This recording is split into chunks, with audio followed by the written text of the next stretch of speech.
Hello and welcome to the Patent Pending Made Simple podcast. I'm your host, Samar Shah, and with me is Jamie Brophy. Jamie, how are you? Hey, Summer. I am good. Happy Halloween. Happy Halloween to you as well. Do you have any plans? Are you dressing up as anything? I'm not dressing up, and, my kids are older than your kids. So my kids all have plans with their friends, so they're going to be gone. So my husband and I are just going to go out for a nice dinner. So, yeah. What about you? Well, we'll see how this one goes. But every Halloween I've had has been trick-or-treating with my kids. But one of my kids is finally old enough, so we've invited a few of her friends over, and I don't know if they're gonna ditch me and go trick-or-treating by themselves.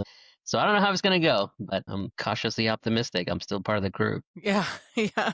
Well, good luck with that. Yeah. My youngest, my 12-year-old, is getting together with a bunch of friends, and he asked me if they could all spend the night after they trick or treat. And I said, absolutely not. That I don't need 12-year-olds hopped up on sugar at my house all night long. No, thank No, you. no, not the day for that. Nope.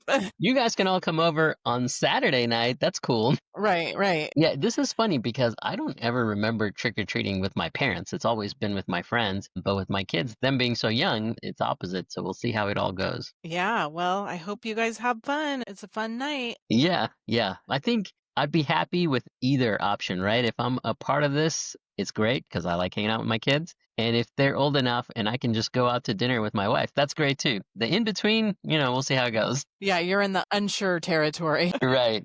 Well, we have a special Halloween episode. I hope we'll be able to publish this in time because today we're recording this on Halloween Day.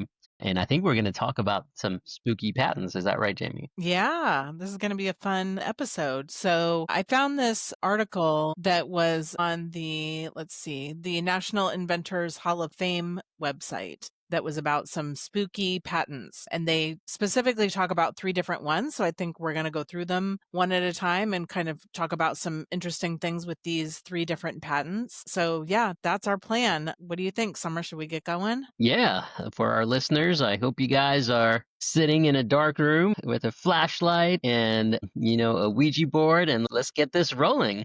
Yeah. So speaking of the Ouija board is the first patent that they discuss in this article. So interestingly, this Ouija board patent came out in 1891. That's when it was Ooh. patented. They applied for it in May of 1890 and it came out in February of 1891. So that's how quick the turnaround time was back then. But it's just interesting to look at this patent and see how different patent practice was back then. Like there's a bunch of wording in this patent that would not fly these days. It's, first of all, if you're familiar with a Ouija board, the little pointer or the planchette is supposed to move around the board through spiritual means. So they don't really talk about in the patent how the pointer moves. They just say that the pointer moves. So first of all, that's not really enabled how it operates. And then the claims have some kind of indefinite language in them that would not fly these days. So the claims say that the apparatus includes a board having the alphabet and numerals and certain signs and figures. So that language of certain signs and figures, that would be considered indefinite patent language these days. And it also says a pointer operated by hand in the manner and for the purpose set forth. And that would also be considered indefinite patent language these days. So just kind of some interesting things when you look at some of these old patents. Did anything jump out at you about this one, Summer? Well, I think there's a colorful backstory, which I'd love for you to share. But yeah,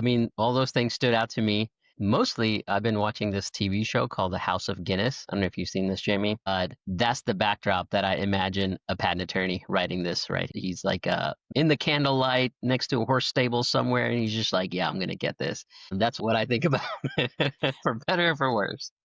Yeah, I have not seen that, but that sounds interesting. I'll have to check that out. Yeah, it does have an interesting backstory. So this article on the National Inventors Hall of Fame website actually links to an article on the Smithsonian Magazine website that talks about, it goes through kind of the whole history of the Ouija board, and it talks about how they were worried about getting the patent on the Ouija board. And so they decided they needed to go to the patent office to do a demonstration. In this Smithsonian Magazine article, it talks about how the men knew they wouldn't get their patent if they couldn't prove that the board worked. So they brought the Ouija board to the patent office in Washington, D.C. when they filed the patent application, and the chief patent officer demanded a demonstration. 1991. And he said if the board could accurately spell out his name, which was supposed to be unknown to the inventors, he'd allow the patent application to proceed. So it says they all communed with the spirits, and the planchette faithfully spelled out the patent officer's name. Whether it was mystical spirits, the fact that Bond, as a patent attorney, may have simply known the man's name is unclear. But the white-faced and visibly shaken official awarded Bond a patent for his new toy or game. I thought that was so funny. So they took their invention to the patent office. They did a demonstration and they freaked out the patent officer so bad that he said, okay, fine, you can have a patent on this. Now that's a patent attorney that we can all look up to. That's an heroic effort right there. Right. Way to be prepared. So, yeah, I guess that's how they did things at the patent office back in 1891. That's right. It was a different times back then. Yep. I can certainly imagine that they had some Guinnesses afterwards, that's worth celebrating. Yeah, speaking of House of Guinness. Yeah, that's amazing. I mean, my old firm, there were certainly some senior partners who would have stories about going to the patent office and making a demonstration to the patent examiner or talking to the examiner in person. I personally have never done that. I used to joke with them that I was so good that I didn't have to go fly out to DC to convince somebody, but it's a different time, right? And it's a really fun story about cool move by a patent attorney. Yeah, definitely. Well, I worked at the patent office a really long time ago, and I don't think I ever had any in-person interviews either. We always did them over the phone, but I definitely saw people come in for interviews. Back then we were all working in the office. There was no remote work. Yeah. So yeah, I saw every once in a while one of my colleagues would be dressed up in a tie or, for the girls, a nice pantsuit or something. And I would say, oh, you have somebody coming in today, huh?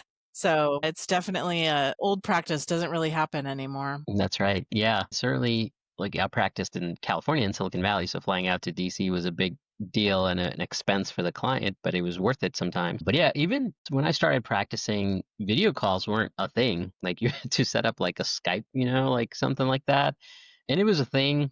I remember some of my colleagues tried to set that up, and you had to get special forms filled and get a bunch of people to sign off on it and get a computer set up for it, and the patent office would have to have a computer set up for it. It was just a thing. Yeah, people would wear suits, the attorneys would wear suits for a video call. It was a different time. Yeah. All right. So yeah, that's a great story. So we have a Yeah. Ouija board a patent that without this attorney's ingenuity almost certainly would not have been allowed. I can feel confident about that. Yeah, definitely. And it was kind of shocking to me that the Ouija board patent was so old. I mean, 1891, Ouija boards are still around, So Yeah, it's kind of interesting that they've been around for that long. So, that's oh true. yeah, Yeah. that was an interesting one. Yeah, when you think of a timeless game, Ouija board is not the first thing that comes to mind, but it's a great one. Yeah. So then the next patent that they talk about in this article is a pumpkin carving kit, which I think you kind of took a look at that one, Summer. What jumped out at you about that one? Yeah, I have never been a big fan of kit patents, patenting a kit, just because I have always felt like they were kind of narrow patents and easy to design around. So I was particularly interested on what they did here. And I was like, well, this is a perfect opportunity for us to talk about kits, because this comes up.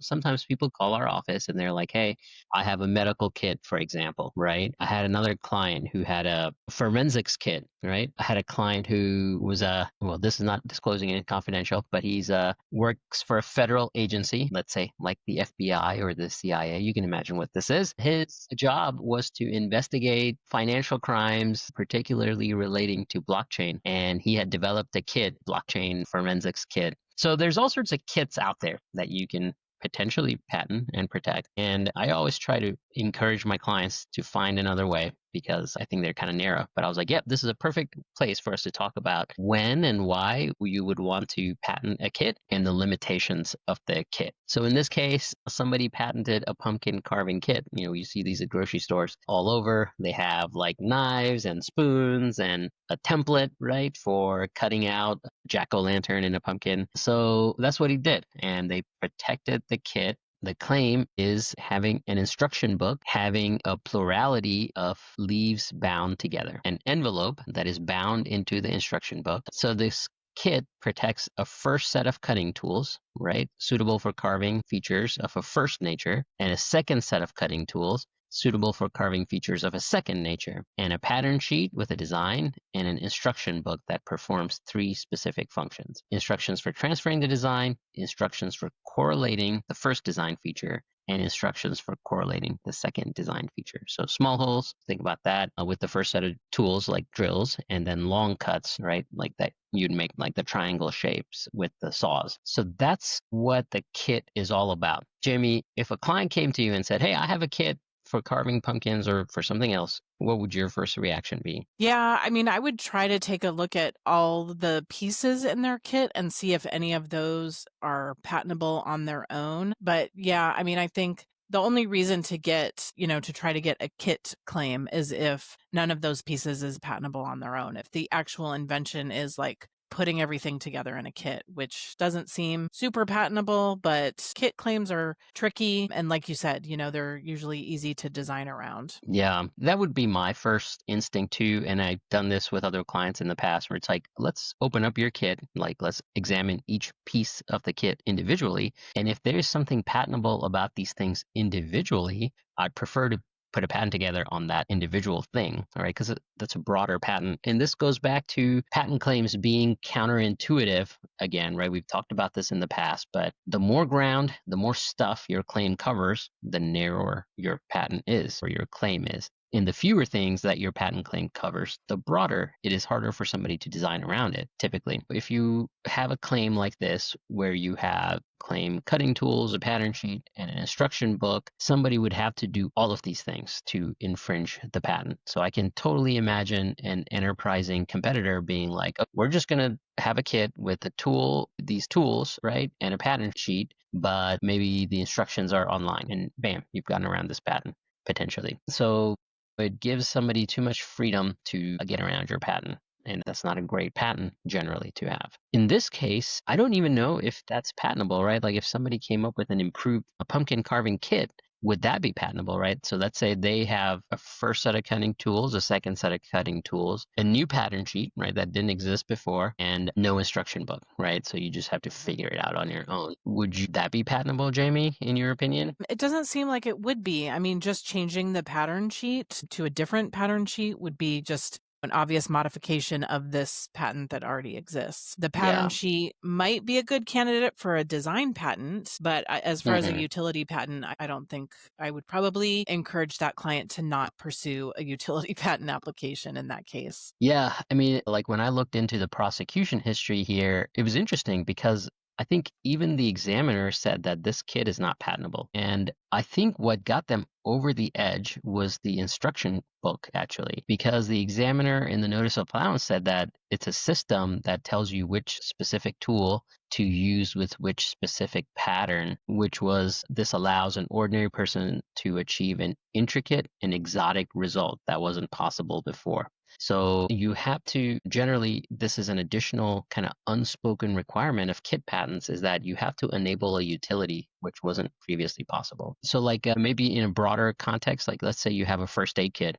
You just found a different set of things to put in a first aid kit, right? They exist already. But if they allow you to do basically all the same stuff that existing first aid kits do, then it's not patentable, even if you have new stuff in there. But if you enable a new functionality, right? If you enable a diagnosis that was previously not possible, or if you can enable something that wasn't possible before, a new utility, then you are patentable or patent eligible potentially. So it's a tricky thing to do a kit patent, but possible. Yeah, that is tricky. I mean, the interesting thing here is like it seems like the instruction book was the kind of the point of novelty here, but the instruction book by itself probably wouldn't be patentable. So then we're back to a kit claim. Yeah, exactly. It's a bit of a catch-22. It's a narrow patent, but maybe it's worth it for that particular reason. Yeah, I don't know how I would advise a client about this. So if you're a listener and you have a kit and you want literal protection on that kit, I think that's very much possible, assuming you enable some new utility or functionality that wasn't possible previously. But if you are trying to decide whether it's worth spending your money on this,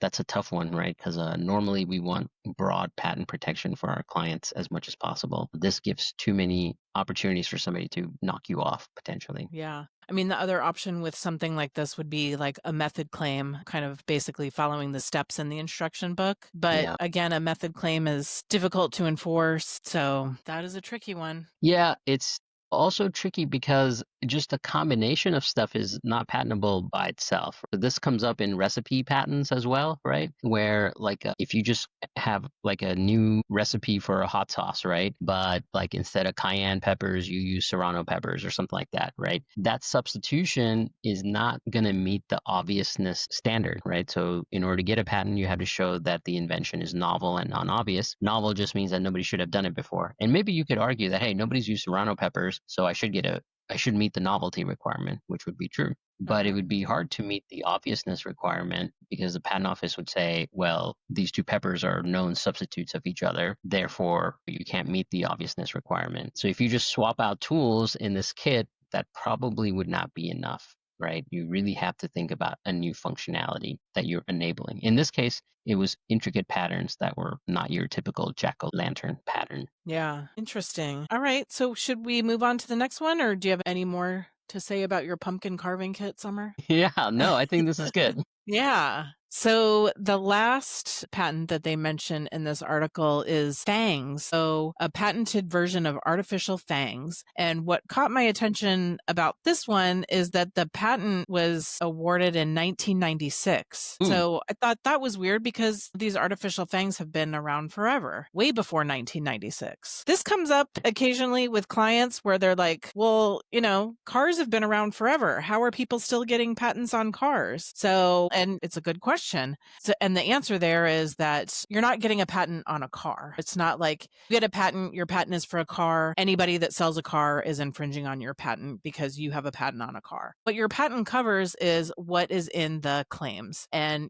we've talked about this several times on here before, but the claims are the numbered statements that are at the end of the patent document. And the claims kind of set forth the boundaries of the scope of your protection. So, in order for somebody to be infringing on your patent, they have to be practicing everything that's in your claims or in one of your claims. So I took a look at this patent on artificial fangs, and sure enough, the claims are kind of complicated. So the first claim is pretty long. So the claim is directed to a tooth extension apparatus for extending a person's real tooth in length to have the appearance of an animal fang. And the apparatus includes a tooth cap body, an initially malleable but hardenable material of a quantity that is more than enough to fill a cavity in the tooth cap body.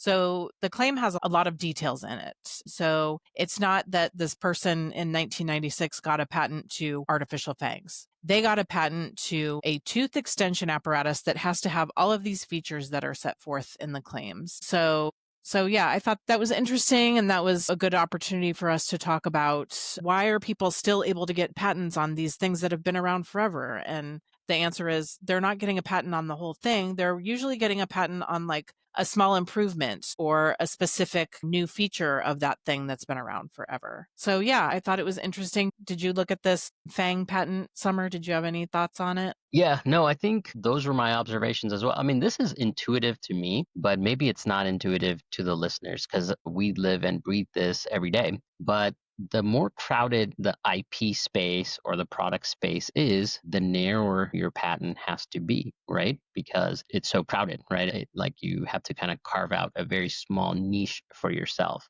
And the more wide open a space is, the broader your patent can be, right? So this is where that prior art search is often helpful. This is why we recommend people do them before, at least before the non-provisional application, is because it helps guide you. What level of detail do I need on my patent application? Because sometimes you may not need a whole lot if you're operating in a white space or a green space, whatever you want to call it, but you may need a lot of detail like this FANG patent if you're operating in a very crowded IP space. To me, that's intuitive, but maybe it's not, right? If you're not thinking about this all day, every day. Yeah, that's right. And if you are operating in kind of a crowded space and you draft your claims fairly broadly, then the examiner has a wide range of prior art that they can pick from to reject your claims. They can use a wide range of prior art references to reject your claims. Whereas if you're kind of more focused on a specific aspect of your invention, then that narrows the range of prior art that the examiner can cite against you. So there's an art to it, and it's intuitive to you. It's intuitive to us because we've been doing this for a long time. But yeah, for somebody that's,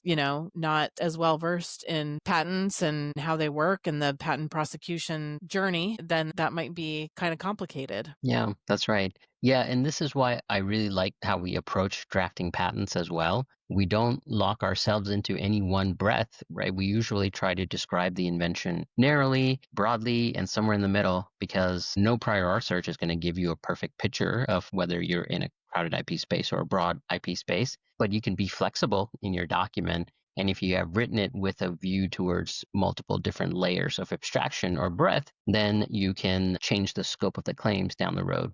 We talked about that in the claims episode, but that's something that you could do as well to expand or collapse the scope of your claims depending on the art that's cited against you. Yeah, that's right.